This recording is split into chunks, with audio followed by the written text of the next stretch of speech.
बहुत समय पहले एक छोटे से गांव के पास एक पहाड़ था। उस पहाड़ पर एक साधु रहते थे। साधु बड़े तपस्वी, शांत और संतोषी स्वभाव के थे। उनके लिए जीवन में ना तो धन का महत्व था, ना ही वैभव का।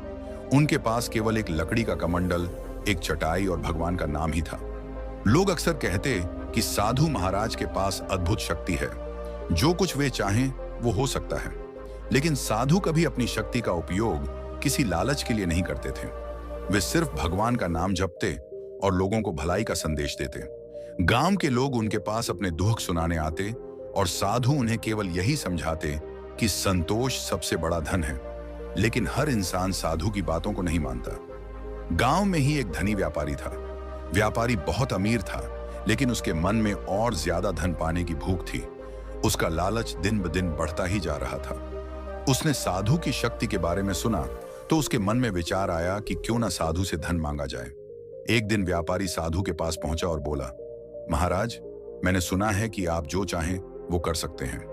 मैं पहले से ही अमीर हूं, लेकिन मैं चाहता हूं कि मेरे पास इतना धन हो कि दुनिया का कोई इंसान मेरे बराबर ना हो। आप मुझे यह वरदान दीजिए। साधु ने मुस्कुराते हुए व्यापारी को देखा और कहा, पुत्र, लालच कभी खत्म नहीं होता। जितना मिलेगा उतना और पाने की इच्छा होगी। धन से सुख नहीं मिलता, संतोष से सुख मिलता है। लेकिन व्यापारी ने साधु की बात नहीं मानी। साधु ने सोचा कि शायद अनुभव ही व्यापारी को सच्चाई सिखाएगा। उन्होंने अपनी आंखें बंद की और भगवान से प्रार्थना की। तभी अचानक पहाड़ चमकने लगा और वह पूरा पहाड़ सोने का बन गया। व्यापारी ने जब यह देखा तो उसकी आंखें चौंधिया गईं। अब उसके सामने दुनिया का सबसे बड़ा सोने का पहाड़ खड़ा था। व्यापारी खुशी से झूम उठा। उसने तुरंत सोने को इकट्ठा करना शुरू किया। पहले तो उसने अपने घर को भरा, फिर अपने खजाने को, फिर गोदामों को। लेकिन सोने का पहाड़ इतना बड़ा था कि खत्म ही नहीं होता था। धीरे धीरे व्यापारी की सोच बदलने लगी। उसने गांव वालों से कहा, यह सोना मेरा है, कोई इसे छू भी नहीं सकता। जो पहले साधारण व्यापारी था, अब घमंडी बन गया। गांव वाले साधु के पास पहुंचे और बोले, महाराज, यह व्यापारी तो पागल हो गया है। यह हमें अब गरीब समझता है और कहता है कि यह सोना उसका है। साधु शांत रहे और बोले, जो होना है वह होगा, थोड़ा इंतजार करो। व्यापारी का लालच बढ़ता गया। उसने सोने को रखने के लिए और बड़े महल बनाए। उसने सैकड़ों मजदूर लगाए, लेकिन सोना फिर भी खत्म नहीं हुआ। अब व्यापारी की नींद उड़ गई।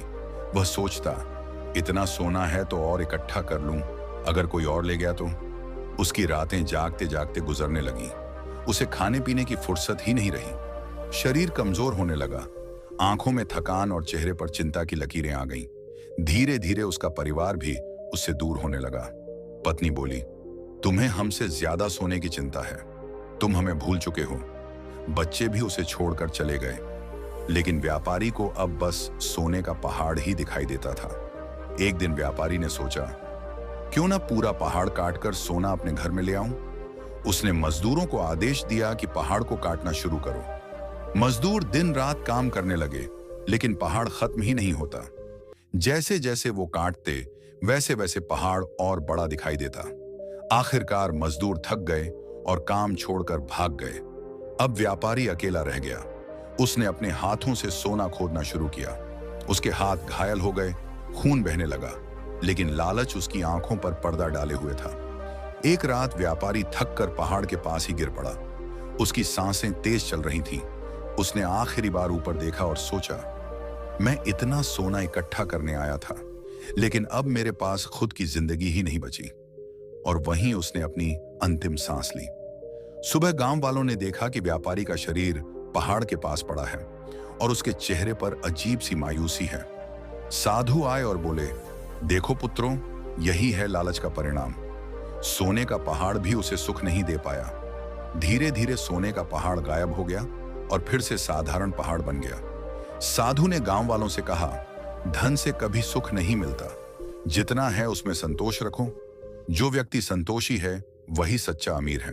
कहानी यही खत्म होती है, लेकिन यह हमें एक गहरा संदेश देती है कि लालच हमें कभी सुख नहीं देता, बल्कि हमारे सुख, चयन, परिवार और जीवन सब छीन लेता है। संतोष ही सबसे बड़ा खजाना है। अगर आपको यह कहानी अच्छी लगी हो तो वीडियो को लाइक और अमृतवाणी चैनल को सब्सक्राइब जरूर करें।